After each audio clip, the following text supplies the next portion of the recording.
Super TV apresenta Entrevistando Iperó com Janaína Domingos. Olá, tudo bem? Estamos agora aqui entrevistando Iperó, estamos com a Isildinha Domingues. A gente fez uma primeira parte do episódio que vocês conheceram a vida dela pessoal, onde ela nasceu, como que foi. E hoje eu tô no episódio 2, que eu quero falar com ela a respeito de uma paixão que ela tem. Eu quero que ela me explique e a gente vai se aprofundar nessa paixão aí. Tudo bem, Isildinha? Tudo bem, e você, Janaína? Graças a Deus. Tudo bem, obrigada por você aceitar meu convite de você dar entrevista. Eu que agradeço a oportunidade. Se não tivesse oportunidade, não tem como eu chegar, né, onde a gente quer chegar. Para explicar, né? Para explicar, para a gente poder continuar esse trabalho, né? Para mim é um trabalho, mas é um trabalho como se fosse um hobby, uma coisa gostosa, que eu gosto de fazer. Então me explica, para quem não conhece o trabalho da Isildinha, a gente vai explicar agora como que ela começou. Como que é esse trabalho aqui, que você fez um trabalho de pesquisa, né? Isso. E por que, primeiro, assim, por que deu assim, eu vou fazer essa pesquisa, como que foi? Então, é uma coisa super legal, é assim, eu queria saber, porque meu avô foi um dos fundadores da cidade aqui de Iperó, né? Então eu queria saber como é que aconteceu isso, como é que surgiu, né? Como que ele adquiriu terras, onde que surgiu isso, entendeu? Aí a minha curiosidade foi aguçando. E eu tive a oportunidade de fazer pesquisas em cartórios, em igrejas, em tudo quanto é lugar aqui onde tinha Domingues. Aí né? E também como é um legado, né, que a minha família me deixou, que são os Domingues, a gente colocar e eu acho que o povo deve saber a respeito da gente, né, da nossa família aqui e da nossa participação aqui na cidade de Iperó. Então vamos lá, o que você descobriu assim de início? Se você tem um acervo aqui bem organizado, né? Tô vendo aqui documento 1, Sim. Documento 2 e, né, sucessivamente, tá bem explicadinho. Então vamos começar. Você começou a aparecer documentação, é isso? Isso, exatamente. Então eu queria saber como é que surgiu, por exemplo, as terras aqui de Iperó, né? Meu avô, como é que ele veio parar aqui? E ele veio parar aqui através, na realidade, pelo meu bisavô, João Pedro dos Santos, através dos tropeiros. Né? De onde que ele estava vindo? Ele estava vindo praticamente do sul. O pessoal do sul que vinha para cá e trabalhava com mulas, né? Ele negociava Sim. mulas e tal. E meu bisavô tinha uma sede. E essa sede era aqui em Iperó. Mas só que essa sede, antigamente, chamava-se Bacaitava. Que era o centro de Iperó. Era o centro, Então, meus avós eles recebiam o pessoal que eram os tropeiros, que tinha as danças, as roupas e tal, aí que meu pai usava, a bota. Então, eu queria saber daquilo, como é que meu pai, né, tinha aquilo, né? Então, foi através do meu bisavô e do meu avô. Mas o meu avô que teve uma participação muito grande. E como é que adquiriu terras? Aí que eu fui pesquisar. Aí achei esse documento, antes de procurar ter esse documento, eu consegui achar um documento de 1873. 1873. Isso, aqui já era o bairro Bacaitava, né? Eu queria saber como é que vinha. Aí, nessa época, era uma época escravagista. Eu não conseguia arrumar documento anterior à época de 1873, porque não existia cartório, não existia nada, documento nenhum. O único dos documentos que tinha era em igrejas, né? Que batizava, casava, que tinha os documentos lá. E aí eu consegui achar que é uma raridade aqui, uma que a gente tinha na era escravagista, não que minha família tinha escravos, mas foi na época... Não tinha. Mas foi na época dos escravos, né, que Iperó, que era Bacaitava aqui. Aí no bairro Bacaitava tinha assim aqui pode ser, se você conseguir ler, um escravo chamado Vicente. Então, esses senhorios, eles deixaram, né, esse pessoal que era o dono do escravo, deixaram um testamento, que esse escravo ia passar para a filha, para o filho, depois que ele ia ser liberto. Aí, em 1873, na mesma época, que está aqui, ó. Aí eu consegui juntar esses dois documentos, que são daqui de Campo Largo, antigo Campo Largo, que eu fui fazer a pesquisa nos cartórios. E aí, falei, mas cadê o documento do meu avô? Né? Como é que ele conseguiu? Que prova que ele tem? Então eu tenho uma prova aqui do documento 4, que ele pagava imposto sobre um sítio chamado Bairro Bacaitava. Não tinha medida, entendeu? Em 1818. Então pode ver que é o imposto territorial. Ele começou a pagar esse documento. Então, como não tinha documento nenhum, o pessoal ia no cartório e fazia a declaração onde ele estava, e a partir daquele momento ele começava a pagar os impostos. Como se fosse uma escritura isso. Sim, né? Valia como uma escritura. Exatamente. Né? Então, e dentro desse bairro Bacaitava, assim, imagina a extensão que tinha. Pelas documentações que eu tenho assim, do início, do João Pedro dos Santos, que era do meu bisavô, as terras começavam aqui, vamos colocar ali na ponte de cimento, né? Na ponte de cimento vindo de Boituva, rodeava todinho, ali o Jardim Joseli, se sabe, Joseli, Irene, o Jardim Irene era do meu pai, Jardim Joseli do meu tio José, Jardim Santa Cruz do meu tio, do seu avô, Benedito. Sim. Então você pega, e a Várzea, aí você vai rodando, aí tem o Capoavinha, que era o pessoal do João Vaz que morava lá. Do Capoavinha, ele virava, iria até o encontro do Rio Sorocaba num lugar chamado Prainha, né, que tem ali. Então ali, aquelas terras eram tudo deles. Eu acho que praticamente uns 200 alqueires de terra. Nossa, muita coisa. Sim, né? Aí quando a minha avó faleceu, ficou 116 para dividir entre os filhos, né? Bom, aí eu consegui achar como é que ele tinha documento. E eles eram um pessoal muito assim organizado, muito sério no que fazia, uma coisa incrível, porque não tem um papel que não seja documentado. Inclusive aqui, quando ele foi adquirir um terreno, ele fazia um recibo, não tinha escritura. Então ele recebeu de Samuel Domingues a quantia de referente a uma propriedade, uma propriedade que já tinha do lado dele. Umas letras trabalhadas. Isso, né? É uma coisa muito, muito legal. Bom, aí, a partir do momento que eu consegui descobrir isso daí, aí vou ver como é que se formou a construção da cidade. Aqui está a certidão de casamento dos meus avós, dos fundadores da cidade, que é o Samuel e a Belarmina Maria Prestes. Fui Samuel buscar Domingues, também, né? Samuel Domingues com a Belarmina Maria Prestes. Aí ele nascido em aqui tem a data 1873. Ele casou em 1901 com ela. E aí eles foram formando a cidade. Né? Aí vieram, meu avô, Samuel, ele veio com os irmãos dele, logicamente que ele tinha, acho que uns irmãos, depois eu vou colocar a árvore para explicar melhor para você. A gente está na parte da documentação. Isso, tá, exatamente. E esses documentos aqui é tudo terras que ele adquiriu dos irmãos dele, porque não tinha quase vizinho, não tinha pessoa diferente aqui. Então ele foi comprando do tio Benedito, do tio João Vaz, do tio da dona Emília Conceição, ele foi comprando dos irmãos, né? E aí ele se instalou aqui. Eles moravam ali onde tem o bueiro, ali da Sorocabana, no Jardim Irene. A casa deles era ali. Aí Iperó começou a se desenvolver a partir do momento que veio a estrada de ferro Sorocabana. Mas antes disso, tinham os sitiantes que plantavam,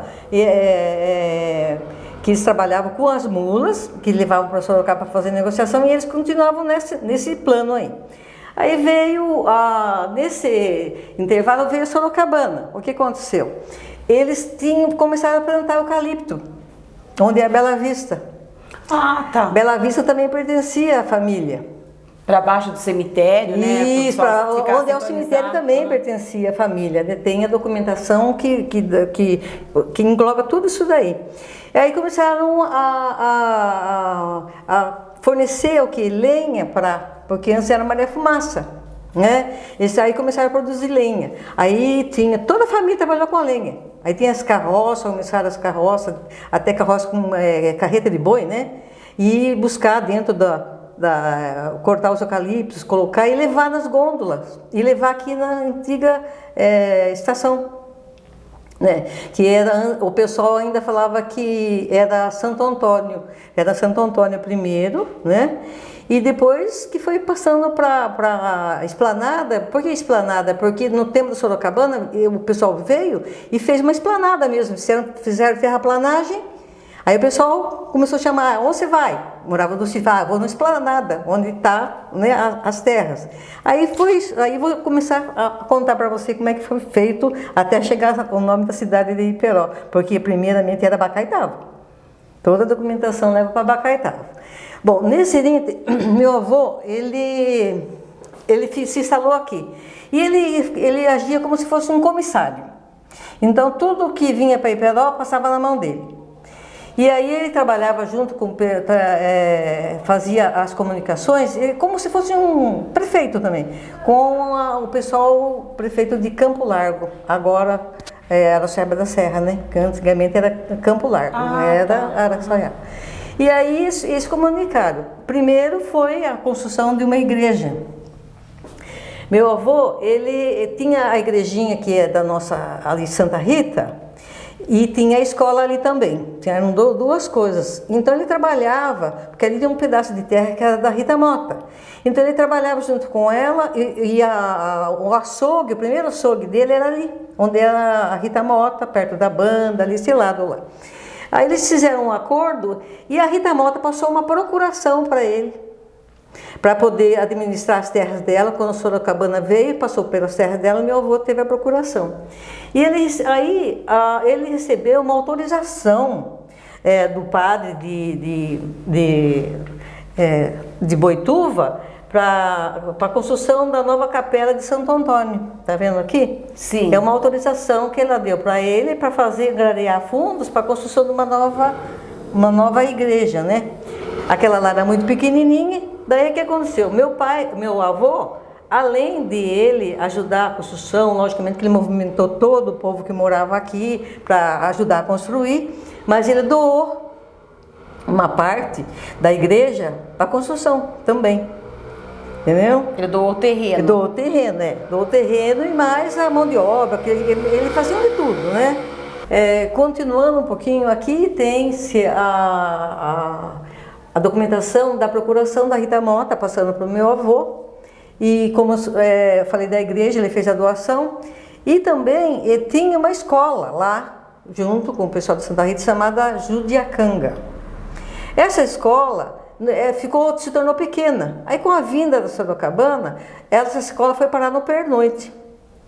E o pernoite também começou a ficar pequeno. Há um tempo, muito assim, veio parar aqui do seu Olegário, que chama, tinha onde é o Valdir aqui, o atual supermercado, tinha uma escola. Aí meu avô, ele sempre muito atuante na cidade, ele falou, olha, como não tem uma escola, eu vou doar mais um pedaço de terra para nós construirmos uma escola aqui. Nossa, ele tinha já ajudado a igreja, daí pensou na educação, na escola. Eu vou construir porque ele era muito assim, muito bom. Não só ele, a minha avó também, pessoas muito boas, muito religiosas também, né? E aí ele doou 6 mil metros para aqui, para o Gaspar Ricardo Júnior, que foi, né, inaugurado com esse nome. E que até a nossa família tem uma mágoa muito grande, porque meu avô faleceu, não chegou a passar a documentação, mas minha avó, e com a anuência dos filhos, passou a documentação da doação diária. E no dia que foram inaugurar, não convidaram a minha avó para participar da inauguração da escola. Então ficou uma coisa muito... Nem essa consideração tiveram, então, para inaugurar. Deveria ter colocado até o nome dele, né? Não, lógico, seria o nome dele, porque ele era uma pessoa muito, muito boa, né? O coração, ele e minha avó são pessoas muito especiais. E aí, foi feita essa doação, né, da escola, e Aqui tá o primeiro loteamento foi feito aqui, em Peró, foi feito também pela família, foi feito por Samuel, através da minha avó, que é o primeiro loteamento, que é aqui, a rua Santo Antônio, a antiga rua a Silvana Mione, a rua que colocou o nome dele, que é Samuel. Então, esse aqui são 2 alqueires, que foi o primeiro loteamento que foi feito, juntamente com o loteamento da Rita Mota, que é como a Sorocabana desapropriou, meu avô, junto com o outro loteamento, ele fez também. Então, eles abriram isso daqui no Picadas, no Machado, porque aqui era tudo mato. Foi abrido Picadas, né, com a família que abriu, para poder formar a cidade. E aí foi feito o primeiro loteamento. Aí foi passando o tempo, né, meu pai adquiriu o primeiro caminhão, né. É uma coisa legal para se contar que quando chegou o caminhão vinha com chofer. Não é o chofer, a gente fala chofer, mas veio com motorista para ensinar o povo a dirigir. Porque naquela época, aí que tinha formado aquela estrada de terra, não tinha, era só carroça e carro de boi, né? Então, daí sabia vinha, dirigir. O pessoal não sabia dirigir, não sabia nem como que funcionava a máquina. Então vinha com uma pessoa especialista. E nessa, meu pai prometeu que todo ano ia levar o pessoal para Pirapora. E manteve a palavra dele até o fim da vida dele. E colocava o pessoal em cima do caminhão e tal, e a gente ia junto. Ai, que legal. Essa é a parte gostosa, porque eles eram muito religiosos, como eu falei para você, minha avó, meu pai, né? E aí, aqui a participação do meu avô, aqui, ó, Samuel Domingos, como tesoureiro de um partido fundado em Boituva. Daí começou a política, né? E aí ele também participou dessa política. E aí também ele adquiriu o primeiro caminhão, aqui o primeiro loteamento. E em 1938, né, minha avó ainda estava atuante aqui na cidade. Em 1938 ele recebeu uma comunicação da Prefeitura Municipal de Campo Largo para que... como Iperó passou para Boituva, ele lamentou, né, o prefeito lá de Campo Largo, mas que agradecendo meu avô, né, por meio dessa agradeço-lhe os bons serviços prestados a essa prefeitura, por sua pessoa, terminando aqui ao seu dispor do amigo João Batista da Costa, que era prefeito lá de Campo Largo. Então, daí a partir desse momento, Iperó, ainda Santo Antônio passou a pertencer a Boituva. Foi uma grande virada essa daí. Isso, mesmo assim ele tinha acesso com o pessoal de Boituva, né? Aí construíram uma ponte, a ponte era de madeira, né? Depois que foi feito Que é essa ponte de Iperó, Sorocaba, isso, né? Era Sorocaba não. É a ponte, nós estamos falando de Iperó, Boituva, né? Até hoje, né? Exatamente. Então, mesmo assim, ainda ele continuou, não só ele continuou, mas como os filhos dele continuou a fazer doação, né? Meu tio José, ele doou também as terras aqui para o asilo, doou mais um pedaço de terra ali para o Gaspar, que é onde era o Elisa, que depois foi transferido lá para... perto da linha do trem, né? A Lígia Moreira, que é a esposa do meu tio Zé, e foi transferido para lá a escola. Mas essa parte aqui da escola, da igreja, do asilo, daí ele doou também terra para a Casa da Agricultura, né? Para poder fazer a cidade progredir. Né? Se segurasse e não tivesse ajuda, ele não conseguiria. Porque assim, o pessoal fala assim, mas o pessoal, nossa, tinha um monte de terra. Sim, é que nem o pessoal dos assentados. Tinha terra, mas não valia nada. Né? Não valia nada. Meu pai chegou uma época de trocou um lote de terreno, não trocou uma televisão, quando lançou a televisão. Sim. Você vê, né? Não tinha valor. Mas eles se juntavam, a comunidade, né? Se juntava para que a cidade, né, fosse para frente. Né? Isso é uma coisa muito legal. Ele preocupava com o desenvolvimento, né? Isso, e seguiu minha avó fazendo as doações e os meus tios fazendo as doações para poder a cidade crescer. Então, tudo quanto é pedacinho de terra, alguma coisa da cidade, a nossa família está lá. Deixou uma coisa tão bonita, por isso que eu resolvi fazer essa pesquisa. E é uma coisa muito, assim, muito gratificante para mim, porque isso daí, ele tudo legalizado. Não tem um documento, se fala assim, ó, pegou, fez alguma coisa, nada. Então, assim, foi uma coisa muito, para mim, me orgulho muito disso, entendeu? De ter essa família, de pertencer a essa família e seguir esse legado e mostrar para as pessoas que a gente faz parte de uma família só. Porque aqui em Peró nós estamos mais ou menos, acho que 1.200, 1.300 descendentes da família Domingues. Sim. Então é um orgulho muito legal, muito bom para mim. Eu acho que para toda a família que pertence a Domingues, dos Santos, logicamente que veio o pessoal que casaram com os Domingues, também veio agregar também. Se gosta da gente, gosta de todos, sim, né? Eu penso dessa maneira. E aí eu vou começar as documentações, por exemplo, o meu pai, a inscrição estadual dele, para você ter uma ideia, do estado de São Paulo é número 92. Nossa! Então, eles procuravam, assim, ser super correto nas documentações.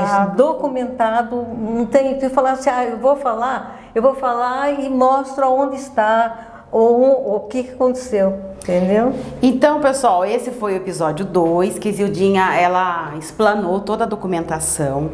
Esse lugar que a gente tá, ele fica na imobiliária, né, da Isildinha.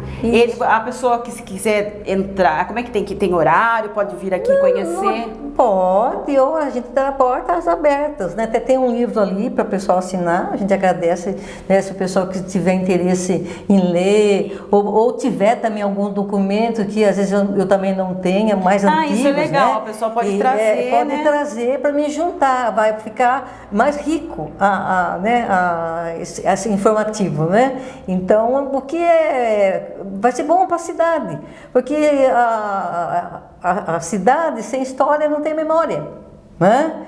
Então é isso daí. Então é esse convite que a gente finaliza aqui o episódio 2, a gente vai continuar porque a gente vai falar agora do pessoal mesmo, dos nomes, como que foi a família, mas isso daí é o episódio 3, daqui a pouco a gente volta e está aberto, quem quiser visitar e dar uma olhada ou trazer, como ela falou. Será bem-vindo, tá? Será bem-vindo. Obrigada. Obrigada a você.